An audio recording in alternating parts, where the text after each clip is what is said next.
بمجرد أن نسكب السم إلى الماء سيتغلغل إلى قنوات التصريف ويشربه كل اليمنيين، ولن يجدوا له علاجا إلا بالمر الذي سينفذ من المخازن.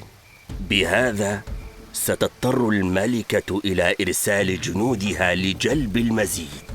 نكون حينها بانتظارهم لمعرفة السر، ونقوم ببيع معلوماتنا للممالك القديمة، فتضعف قوة المملكة مبكراً، وبذلك أتخلص من وجود الكثير من الأجداد، ليقل أيضاً الكثير من أعداد الأحفاد وأحفاد الأحفاد، وستصبح مهمتي أكثر سهولة.